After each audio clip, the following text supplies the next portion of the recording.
something to happen to me. But this waiting comes with trials and challenges. Nothing in life is free. My Lord, show me right from wrong. Give me light, make me strong. I know the road is long. Make me strong. Sometimes it just gets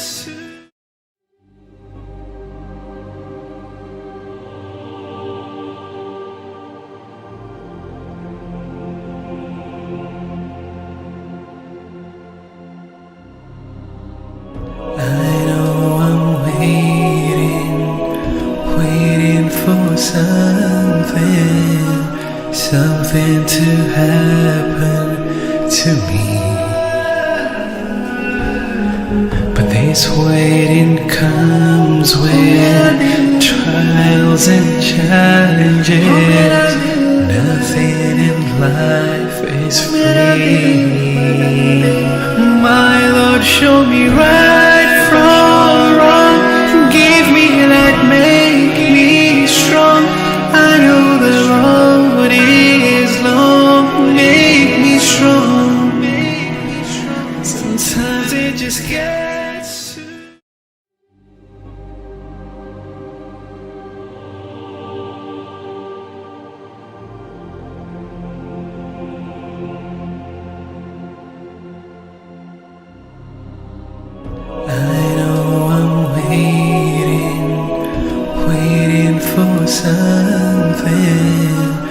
something to happen to me.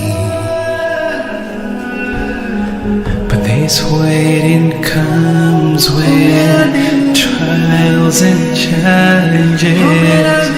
Nothing in life is free. My Lord, show me right from wrong. Give me light, make me strong. I know the road is long. Make me strong. Sometimes it just gets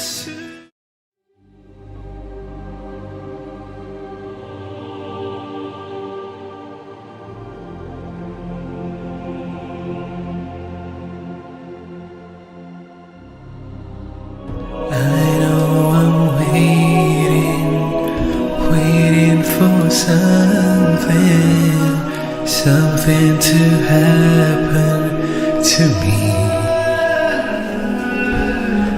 But this waiting comes with as well, inshallah. أعوذ بالله من الشيطان الرجيم. بسم الله الرحمن الرحيم. تبارك الذي بيده الملك وهو على كل شيء قدير. الذي خلق الموت والحياة ليبلوكم أيكم أحسن عملا وهو العزيز الغفور. الذي خلق 7 سماوات طباقا ما ترى في خلق الرحمن من تفاوت فارجع البصر هل ترى من فتور ثم ارجع البصر كرتين ينقلب إليك البصر خاسئا وهو حسير. ولقد زينا السماء الدنيا بمصابيح وجعلناها رجوما للشياطين وأعتدنا لهم عذاب السعير. وللذين كفروا بربهم عذاب جهنم وبئس المصير. إذا ألقوا فيها سمعوا لها تكاد تميز من الغيظ كلما ألقي فيها فوج سألهم خزنتها ألم يأتكم نذير قالوا بلى قد جاءنا نذير فكذبنا وقلنا ما نزل الله من شيء إن أنتم إلا في ضلال كبير وقالوا لو كنا نسمع نعقل ما كنا في أصحاب السعير فاعترفوا بذنبهم فسحقا لأصحاب السعير إن الذين يخشون ربهم بالغيب لهم مغفرة وأجر كبير وأسروا قولكم واجهروا به إنه عليم بذات الصدور ألا يعلم من خلق وهو اللطيف الخبير صدق الله العظيم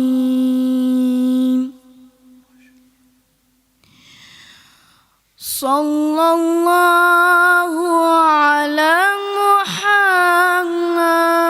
محمد صلى الله عليه وسلم صلى الله على محمد صلى الله عليه وسلم صلى الله على محمد صلى الله عليه وسلم أنت شمس أنت بدر أنت نور فوق نور أنت شمس أنت بدر أنت نور فوق نور أنت إكسير وغالي أنت مصباح الشدور صلى الله على محمد صلى الله عليه وسلم صلى الله على محمد صلى الله عليه وسلم يا حبيبي يا محمد يا عروس الخوف قيني يا حبيبي يا محمد يا عروس الخوف قيني يا مؤيد يا ممجد يا إمام القبلتين صلى الله على محمد صلى الله عليه وسلم صلى الله على محمد صلى الله عليه وسلم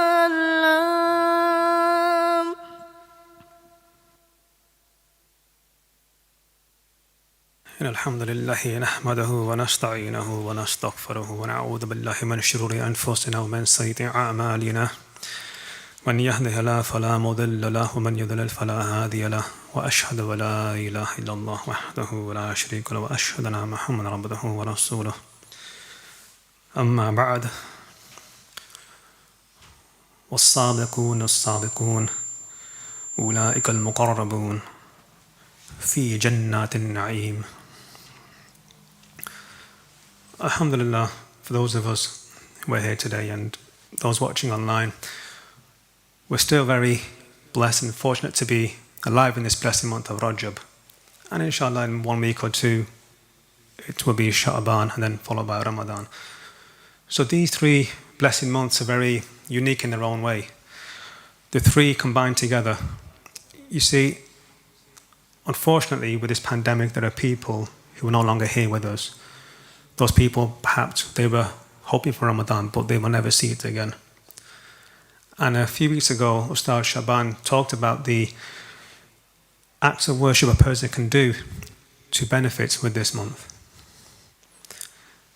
Now, previously, before this year, before this pandemic, at some point in our lives, perhaps we have not made the most of this month.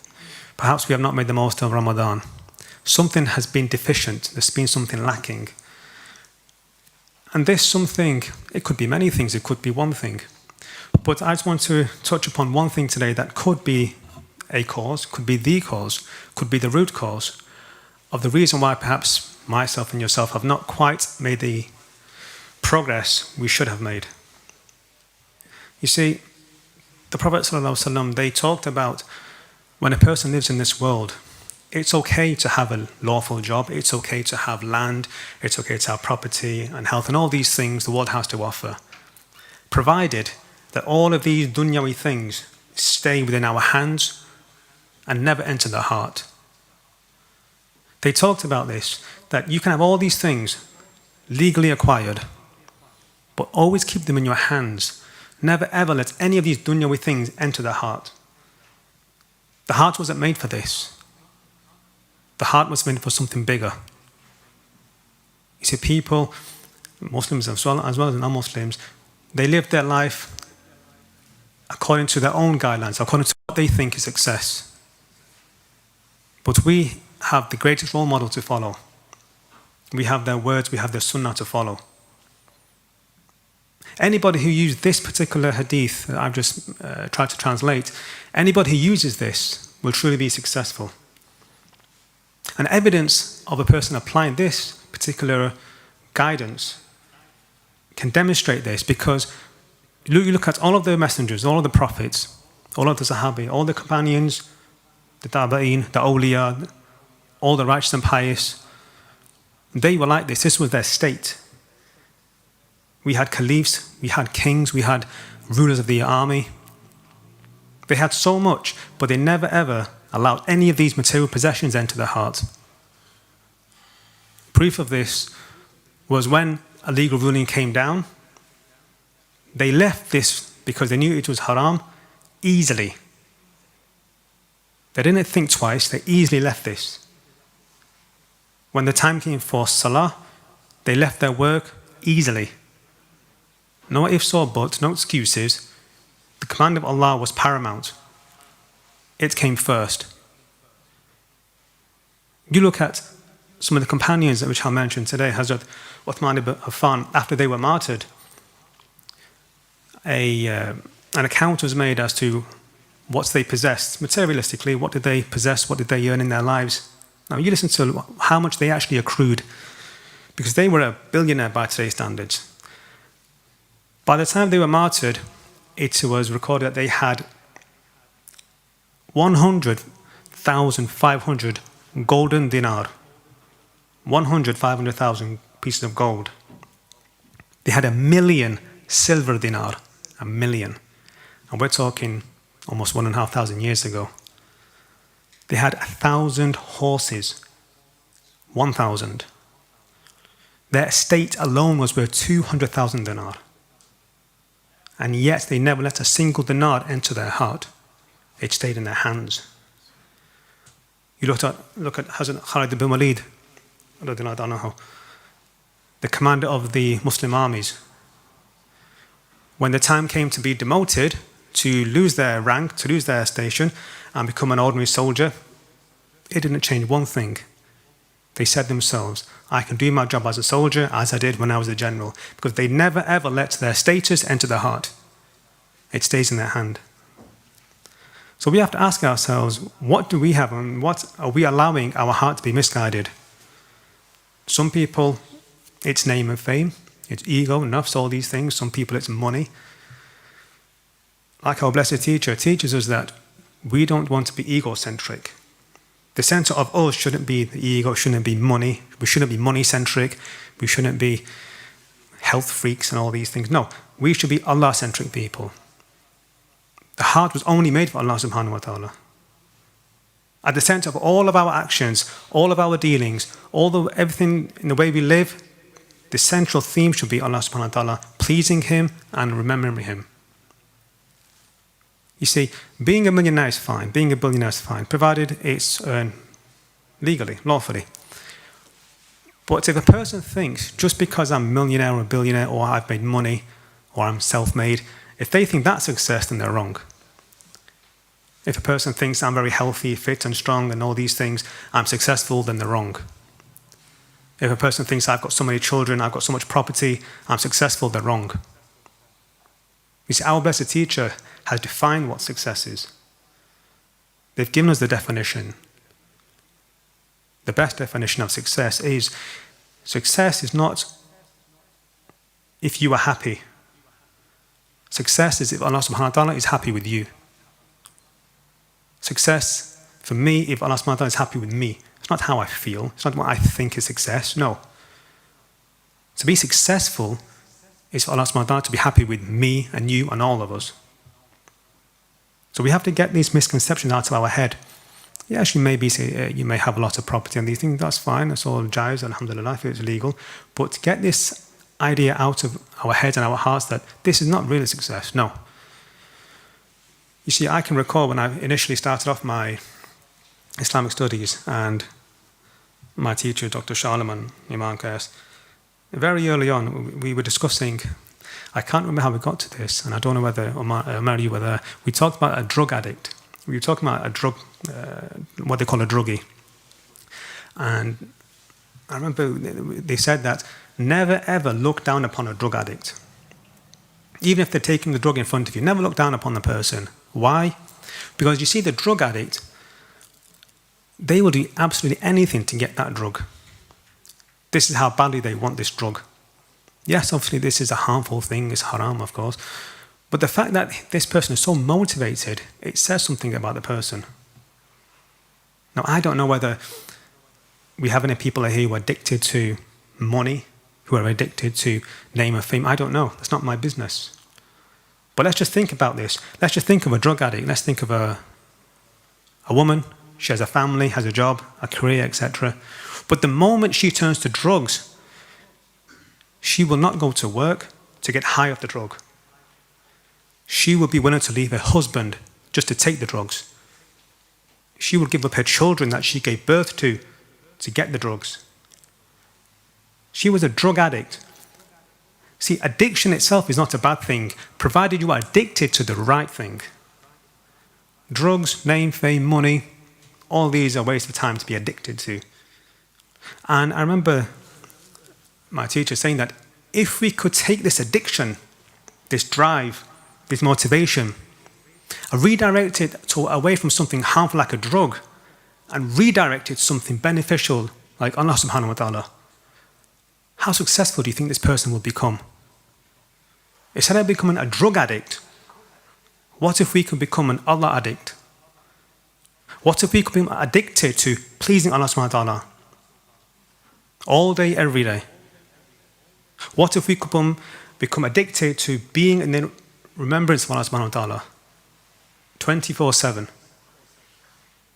See, this has been proven time and time again. I'll give you one example. In the life of Hazrat Imam Abu Hanifa, rahimahullah, they had a neighbor who was addicted to alcohol, what we call an alcoholic. And I've said this story many times in the past, however, just to remind us all that this person was addicted to alcohol. He was what we call a noisy neighbour, a complete nuisance. He would disturb the blessed Imam many times. And then one day, one evening, the Imam noticed next door there was no noise, there was silence. So they went to investigate, is this person okay? Now, if that was me and you, we'd probably be grateful and happy, thank God for some peace and quiet. But no, the nature of them, their heart was in such a place that they went to inquire to see whether this alcoholic, this alcohol person who was addicted to alcohol was okay. He found out he'd been arrested for something. So he went to the police station and even bailed him out. The Imam managed to get this person addicted to alcohol out of prison. This alcoholic, this person addicted to alcohol, was so impressed by these actions. He was so impressed by the love. He was so impressed by the compassion. He was so impressed by the mercy that this person left alcohol. He gave it up completely. Not only that, instead of being addicted to alcohol, he became a student of this great Imam. He became a student, not just any student, he became one of his best students. And he didn't stop there, he himself went to become a big scholar. So he himself went from being an alcohol addict to an Allah addict. He himself became addicted to pleasing Allah subhanahu wa ta'ala with the rest of his life. He himself became addicted to be in the constant remembrance of Allah subhanahu wa ta'ala. This is the power of addiction. Now, unfortunately, addiction or an addict has a negative connotation in this world. People have negative understanding of this. But never forget, being an addict of the right thing is not a bad thing. And what's better thing to be addicted than Allah subhanahu wa ta'ala? There's nothing. You see, Hazrat Imam Haddad, now for those who don't know this great Imam, I'll just tell you something very briefly about them. In the 6th century Islam, now I don't know if you've done this for us in your Islamic history module, however, in 6th century Islam, Hazrat Imam Ghazali was considered the reviver of the deen. Because our Prophet ﷺ said, in every century there will be a person sent onto the face of the earth to revive this deen. That was 6th century Islam. In 12th century Islam, the reviver of the deen was considered to be Hazrat Imam al-Haddad. They said in their 3rd chapter, and I mentioned them before many times, they mentioned in their 3rd chapter, they said, all the seeker of knowledge, talking to yourself and myself, be in constant remembrance of Allah subhanahu wa ta'ala. Remember them with every single breath, every single blink, every time you move, every time you're still. Meaning, me and you should aspire, we should want to be in constant remembrance of them. We should want to please Allah subhanahu wa ta'ala. Every single movement, even me move my hand like this, I should become so addicted to pleasing Allah subhanahu wa ta'ala that this is what's on my mind. Praying the 5 times a day is not enough. We want to be in remembrance of Allah subhanahu wa ta'ala on the prayer mat and away from the prayer mat. We want to be in constant remembrance of Allah subhanahu wa ta'ala with every single step we take. Now, maybe you're at this point already. I don't know if you are, mashallah. I know I'm not. But it's definitely something to aspire towards. You see, just yesterday and the day before, obviously people are passing away left, right and centre with this pandemic. And you get messages on your phone, such a person has passed away, and you know. And at the janazah, for those who have been to a janazah, especially lately, perhaps not so much the youngsters, but what do people recite? The kalma shahada. La ilaha illallah Muhammadir Rasulullah. Just think of the first half. La ilaha illallah. There is no God but Allah. There is no God but Him. And yet, unfortunately, people have made other things their God. Some people have made money their God because they are addicted to it. Some people have made status and name and fame their God because that's all they care about. Some people have made property their God because that's all they seem to want to acquire in life. This is the problem, this is the pitfall people fall into. So the question is, how on earth does a person become an Allah addict? How on earth do we become addicted, so driven, so motivated that every single thing we do from here on out is purely and solely to please Allah Azza wa Jal? And how do we become addicted to constantly think of Allah subhanahu wa ta'ala. From the moment we wake up in the morning to the moment we sleep. However many hours that may be for yourself, that's the question. How does a person become addicted? Well, to answer that question, again, Imam al-Haddad, they summarize this in one sentence. They say that the more a person follows the sunnah, know that he is closer to Allah subhanahu wa ta'ala. Meaning the more you see somebody inwardly and outwardly following the sunnah, then tell yourself, this person is closer to Allah Azza wa Jal. So when we see our blessed teacher, when we see living legends such as themselves, following the sunnah in every possible way, this is what the great Imam is talking about. See, they also go on to talk about a particular scholar whose name I can't recall at this moment in time. They said that this particular scholar, he was so addicted to pleasing Allah subhanahu wa ta'ala, he was so addicted in the remembrance of Allah Azza wa Jal, that when he discovered the Prophet sallallahu alaihi wasallam ate watermelons, it wasn't enough. He didn't stop there. He wasn't happy until he learnt how did the Prophet sallallahu alaihi wasallam eat this watermelon. What was the technique? What was the particular order or manner in doing so? This was a scholar that even he mentioned. You may have heard of the classic fables of Layla and Majnun. Well, not so much a fable is fake, but the stories of Layla and Majnun. Now, Majnun wasn't this person's real name, but he fell in love with this girl called Layla. I won't say Majnun's real name, but for those that know, there's a reason why I'm not mentioning the name. To cut a long story short, Majnun, if anyone who knows any Arabic, is somebody who has, how can I be politically correct? Lost the plot? Is that politically correct? I don't know. Crazy, insane. Apologies if I offend anyone, by the way. But anyway, Majnun means this, and this was the name given to that person. The reason why he was given this name, because he was so in love with this girl called Layla, that he would often just randomly recite poetry, recite random lines about her. He would even go to the house she used to live in and start hugging the wall and talking to the wall.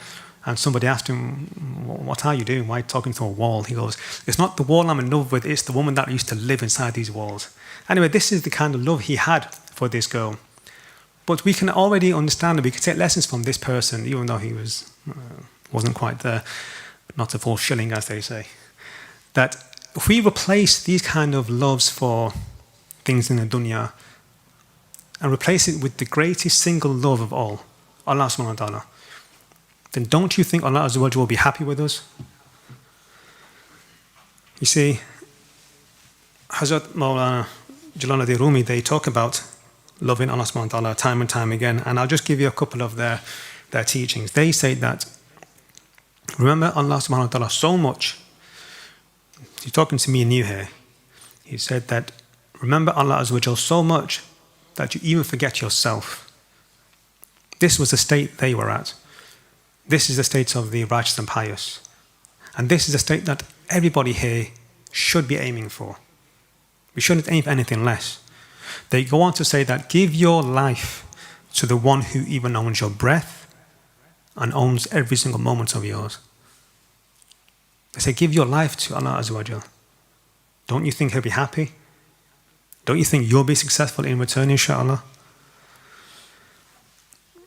You see, again, like Uncle Ghafan was talking about earlier on, a few things he touched upon that really got me thinking that when people pass away, what's the first thing we say? When you read a message such as the person's passed away, what's the first thing we say?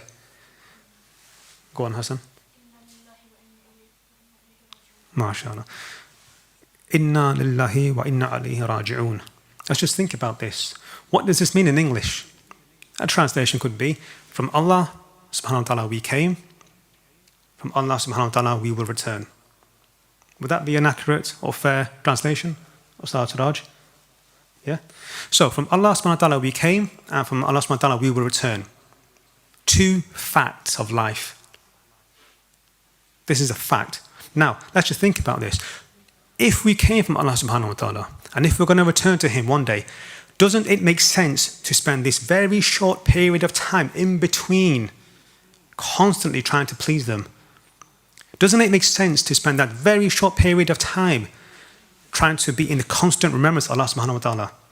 Doesn't it make sense to spend this very, very short period of time in between to become addicted in pleasing Allah Azza wa Jal with every single thing we do in our life? You see, to become an Allah addict, to become Allah centric, it doesn't mean we forget our family, our friends, our jobs. No, on the contrary. If we are addicted to pleasing Allah subhanahu wa ta'ala, you will automatically become a better husband, a better wife, a better son or daughter, a better parent, a better friend, a better colleague, a better employer, a better employee, a better member of society. All of these things are included. Becoming an Allah addict or becoming Allah-centric doesn't mean you stay in the masjid all the time. No. You live your life, you do what you have to do legally and lawfully, but you are in the constant remembrance of Allah subhanahu wa ta'ala. This is what it means. And we know we're only here for a very, very short period of time. 50, 60 years is nothing, as is mentioned in the Holy Quran. Compared to the afterlife, compared to infinity, it's like a day or parts of a day.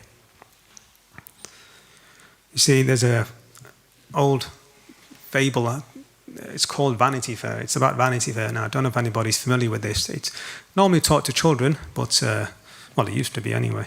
Not so much now. See, Vanity Fair is a story. It's about a king in a castle in his kingdom. And the king's a king. He can do whatever he wants in his kingdom. And he has a servant. Oh, he has many servants. But this particular servant, he gives him an instruction. He gives him some money to go out and purchase something from the marketplace, which is some distance away. So the king says to the servant, I'll give you one day, go out, get me this, this and this, and bring it to me in the evening. So the servant sets off, leaves the castle, leaves the kingdom, and embarks on this journey. Upon this journey, he discovers that the fairground is in town. You know, like you have the fairground with the rides and stalls and these things. So he becomes distracted. He sees the attractions. He sees, oh, that looks nice. This looks like fun. So he goes off course. The servant goes off course and he goes on one ride, enjoys himself, goes on another ride, and all the other attractions that are there. But the problem with the servant is now he has forgotten his purpose of being out on this journey in the first place. This servant is so distracted, so deluded, he has forgotten why he was there. So much so that the day is almost over, the fairground's closed. Then he discovers, hold on, the marketplace is closed. I can no longer fulfill my purpose of being here in the first place. So he goes back to the king and the kingdom empty-handed. He's failed. He was set out to do one job, and he couldn't even do that. The analogy is that we were sent here by the King of Kings. We will return to the King of Kings. Do we want to be in a similar position? Do we want to risk dunya entering our hearts, contaminating our heart, so much so that we become completely lost or distracted? Do we want to become like this servant? Or do we want to be successful? Do we want to gain the pleasure of Allah subhanahu wa ta'ala? Because this analogy is just an analogy for children, but the message is still relevant to adults and everybody, really. So there are many ways of becoming an Allah addict. And like I said, you have to become so obsessed in following the sunnah. You see, obsession, again, it's not a bad word, provided you are obsessed with the right thing. Obsession with the sunnah is to follow the sunnah as much as you possibly can, as much as you physically can. All of the inward sunnah, all of the outward one. People are obsessed with work, with money making, etc., etc. They're all a waste of time. There's nothing wrong with excelling and being good at your job. No. If you're a taxi driver, be a good taxi driver. If you're a business owner, be a good business owner. This is all part of ikhlas. And this is a good thing. But once again, keep these things at your hand. Never ever let them enter the heart. The only thing that should enter the heart, the only obsession worthy in life is to follow the sunnah. The only obsession ever worthy for myself and yourself is to follow the sunnah. That's it. Because if you follow the sunnah, like I said earlier on, you will automatically become a better businessman, you'll be more ethical, you will dare not even ever go astray and do fraud or haram activities. It's not possible, not deliberately anyway. If you are following the sunnah, if I'm following the sunnah as much as I physically can, if I'm obsessed with following the sunnah, how can that person possibly deliberately commit a sin. Deliberately. It doesn't make sense. If a person is following the sunnah and they're constantly thinking Allah subhanahu wa ta'ala all of the time or as much as possible, if they are addicted to pleasing Allah Azza wa Jal, how can they possibly harm another soul deliberately? It doesn't make sense. It can't be done. And this isn't impossible. By no means is it impossible. People have done this for the past. All the great saints, all the great awliya of the past, all the way down to the living legend like our blessed teacher, people have done this. If we just trust them, if we just do exactly what they say, you two and myself, we can all gain Allah subhanahu wa ta'ala's pleasure. We can all be successful. And I'm not just talking to people who are new to the prophetic path, who are new to the course of self-purification. I'm talking to people even on this path already who have been on this for years. You see, as Ustadh mentioned this some years ago, they said that there are people who embark on a spiritual journey, which is good. But the reason why they tell us at an early stage what the objectives are of embarking on a spiritual path and the non-objectives, because they talk about people say, I want to become a high-ranking awliya, I want to become a ghaus, I want to become a qutb. And they said very simply, they said, listen, don't waste your time thinking of these things. Allah subhanahu wa ta'ala has already decreed all these things. Yes, we have to do mujahadah. The only objective, the only thing we should desire for anybody who's on the spiritual path is to please Allah Azza wa Jal and to be in His remembrance. That's all. So this message is really for anybody, any Muslim in particular who's listening, that we have to understand, if we can just drive these things into our hearts, that all we want to do is please Allah subhanahu wa ta'ala, all we want to do is be in His remembrance, by becoming obsessed in following the sunnah, then inshallah you too will be successful. Inshallah maybe I'll be successful. Because the danger is, if we allow anything else to enter our heart besides Allah Azza wa Jal, I'll summarize this in one simple word, and it's a word I want everyone to take home today. Besides addiction and obsession, there's one word I would like everybody to take away, and it's one word to summarize. The risk we all face if we don't get Allah subhanahu wa ta'ala's pleasure, if we fail to remember Him as much as physically possible, this can be summarized in one word.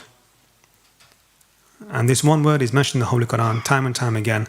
It's a word people perhaps don't like to talk about, they don't like to remind themselves. The danger we all face if we do not get the pleasure of Allah Azza wa Jal, and that word is pain. Pain. Endless pain. Pain in this life and pain in the afterlife. That's the reality of it. I'm not going to sugarcoat anything. This is a fact. People have failed in the past and people fail in the future. We want to make sure we're not one of those people. In the authentic hadith, it's mentioned of people on Yawm al-Qiyamah, they will have so many bad deeds. They have failed to gain the pleasure of Allah subhanahu wa ta'ala. They are so stupid that they will ask Allah Azza wa Jal, please send me back to earth to rectify myself, to do good deeds. This is how stupid and foolish people are. This is, on the last day, people will ask this question. How foolish is this? So really, like I said initially, Rajab is a time when we can really, really change ourselves for good. Sha'ban and Ramadan are a time, is an opportunity for all of us to change ourselves for good. We have maybe another week until Sha'ban starts, and then obviously 4 weeks and 4 weeks. So let's say you have 9 weeks. You have 9 weeks, inshallah. So really ask yourself, how badly do you want to please Allah Azza wa Jal? How badly do you want to follow the sunnah? We should all be aiming for, constantly, time and time again, we all want to become addicted to the fact that Allah subhanahu wa ta'ala is watching us. We should want to be addicted to the fact that Allah Azza wa Jal is listening to us. We should all be addicted to the fact that Allah subhanahu wa ta'ala is with us. If we can get these 3 things in our heads, and especially in our hearts, and remove everything else, with the zikr, with the course of self-purification, and all these excellent methodologies, then inshallah you too will be successful. I'm going to leave you with a dua from the single greatest human to ever bless the face of the earth. It was the dua, well, the English translation anyway, said by the Prophet ﷺ. It's a very unique turning point in their life. You see, last weekend there was a spiritual retreat. The theme it was all centered around the year of sorrow. You see, in one particular year, the Blessed Messenger, sallallahu alaihi wasallam, they lost their uncle, who was their guardian. And shortly after, they lost their blessed wife, Hazrat Khadija radiallahu anha. And obviously, when a person loses somebody so close, somebody they love so much, their first wife, this has an impact on a person. And then shortly after, they went to Taif to spread the message of Islam, where the inhabitants told the children and slaves to go out and pelt stones at the beloved Messenger, sallallahu alaihi wasallam. So much so that their blessed blood began to bleed from the skin. So what did they do? They went under a tree and they prayed to Allah subhanahu wa ta'ala. But this prayer in particular I'm using today because I want to listen to the translation and relate it back to becoming Allah-centric or becoming an Allah addict, becoming obsessed with following the Sunnah, and listen to what they had to say. No matter how bad things got, listen to what they had to say. And let's try to apply what they're saying. They said, "To you, my Lord, I complain of my weakness, lack of support and humiliation I made to receive. Most compassionate and merciful, you are the Lord of the weak, and you are my Lord. To whom do you leave me? To a distant person who receives me with hostility, or an enemy you have given power over me?" Now listen to this next part, because it doesn't matter how bad things are in your life right now. Listen to this. After everything they've been through in the year of grief and the year of sorrow, listen to this, the next line. "As long as you are not displeased with me, I don't care what I face." Meaning, as long as you're happy with me, I don't care what you do with me. This is what's in their mind. This is what's in their heart. Their blessed wife has just passed away. Their guardian has just passed away. People have humiliated him by throwing stones at him. And yet, all they can think about is he happy with us? Is he happy with himself? Is Allah subhanahu wa ta'ala happy with him? You know, people make excuses all the time. This happened, this happened. Yes, okay, that's life. Bad things are going to happen. Accept it. But never ever lose the aim of the game. Never ever lose your focus as to why you're here in the first place. They're teaching us already. As long as you're happy with me, I don't care what I face. And they go on to say, "I would, however, be happier with your mercy. I seek refuge in the light of your face, by which all darkness is dispelled. And both in this life and the life to come, I'm putting the right course against incurring your wrath or being the subject of your anger. To you I submit until I earn your pleasure." To you I submit until I earn your pleasure. Everything is powerless without your support. So I want to close there, really. These are wise words, the words of the wisest, really. That no matter what's going on, yes, the pandemic, perhaps you've lost somebody in your family or somebody you know, perhaps you're going through financial difficulties, which people are. Okay, true. But never forget their wise words, because nobody will ever go through the pain they had to go through. And yet, look at where their heart was. All they could think about was pleasing Allah subhanahu wa ta'ala. That's all. And they're the one whose example we follow. They were successful, and they want me and you to be successful. Like Uncle Ghaffam said earlier on, Allah subhanahu wa ta'ala loves you and me 70 times more than our own mothers. If I was to ask everybody in this room to think, who do you love the most? 9 times out of 10, you'll probably say your mother, if not 100% of the time. Yes, we want the best things for our parents. We should pray for them, especially if they passed on. And yet, how much do we actually think about Allah Azza wa Jal? How much do we actually contemplate in our daily life of Allah subhanahu wa ta'ala? They love us infinitely more than our mothers could possibly love us. 70 is a metaphor in Arabic. It means infinitely. So I will leave it there for something to think about. So please make the most of this blessed month. Make the most of Sha'ban. Make the most of Ramadan. And may Allah subhanahu wa ta'ala make all of us, for those watching online and here today, become Allah-centric people, become addicted to pleasing Him, and become obsessed with the Sunnah. If I've said anything to benefit you all, praise to Allah subhanahu wa ta'ala. Only the mistakes were mine. Subhanaka wa bihamdika.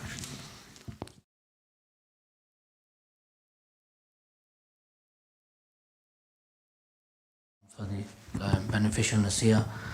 So if anyone wants to learn how to build this relationship with Allah subhanahu wa ta'ala, to become in the presence of Allah subhanahu wa ta'ala in all aspects of life, in their work life, in their social life, however, in the masjid, out of the masjid, then we provide a practical course of self-purification. So if you want to learn more about this, if you want to refresh this, if you're already aware of this, if you want to re-establish that connection and take that spiritual journey in this blessed month, our blessed Prophet ﷺ took this journey. If you also want to take this journey, then please see myself after this, after the dhikr session, and inshallah I can tell you more about this. Now inshallah we're going to commence with the zikr. So before we do, I would just like you all to stand up, just to let a bit of blood go through your legs.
And inshallah, transfer yourself into the spiritual world, inshallah. And whatever you are blessed with by connecting with the teacher and wherever they take you, then inshallah continue to perform your zikr verbally, but let your spirit travel so you can benefit from this spiritual zikr as well, inshallah. Jazakallah.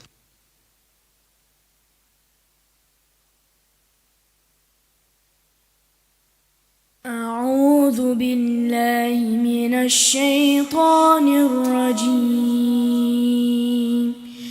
بسم الله الرحمن الرحيم. الحمد لله رب العالمين. الرحمن الرحيم. مالك يوم إياك نعبد وإياك نستعين.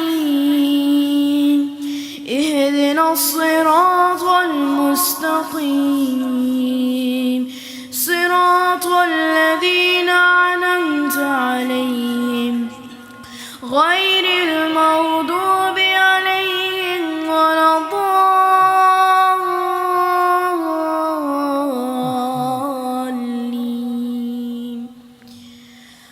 قل أعوذ برب الناس ملك الناس إله الناس من شر الوسواس الخناس الذي يوسوس في صدور الناس من الجنة والناس. بسم الله الرحمن الرحيم. قل أعوذ برب الفلق من شر ما خلق ومن شر غاسق إذا وقب ومن شر النفاثات في العقد ومن شر حاسد إذا حسد. بسم الله الرحمن الرحيم قل هو الله أحد الله الصمد لم يلد ولم يولد ولم يكن له كفوا أحد Aku katara Nabi Muhammad tilka ujala Nabi Muhammad Aku katara Nabi Muhammad tilka ujala Nabi Muhammad sallallahu alaihi wasallam sallallahu alaihi wasallam sallallahu alaihi wasallam sallallahu alaihi wasallam पूछेगा मौला लाया है क्या क्या पूछेगा मौला लाया है क्या क्या पूछेगा मौला लाया है क्या क्या पूछेगा मौला लाया है क्या क्या मैं ये कहूँगा नामे मोहम्मद मैं ये कहूँगा नामे मोहम्मद आँखों का तारा नामे मोहम्मद दिल का उजाला नामे मोहम्मद सल्लल्लाहु अलैहि वसल्लम सल्लल्लाहु अलैहि वसल्लम أعوذ بالله من الشيطان الرجيم بسم الله الرحمن الرحيم الحمد لله رب العالمين الرحمن الرحيم مالك يوم الدين إياك نعبد وإياك نستعين اهدنا الصراط المستقيم صراط الذين أنعمت عليهم غير المغضوب عليهم ولا الضالين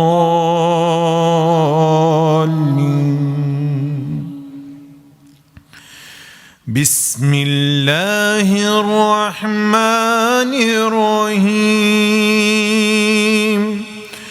قل هو الله أحد الله الصمد لم يلد ولم يولد ولم يكن له كفوا أحد بسم الله الرحمن الرحيم قل هو الله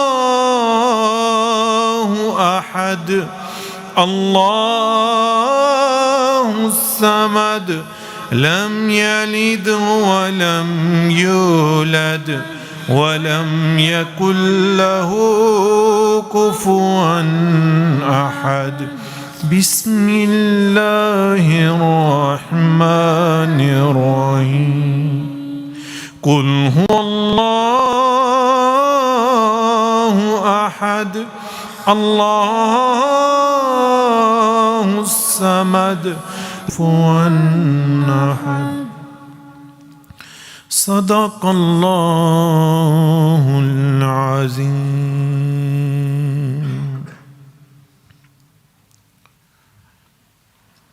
إن الله وملائكته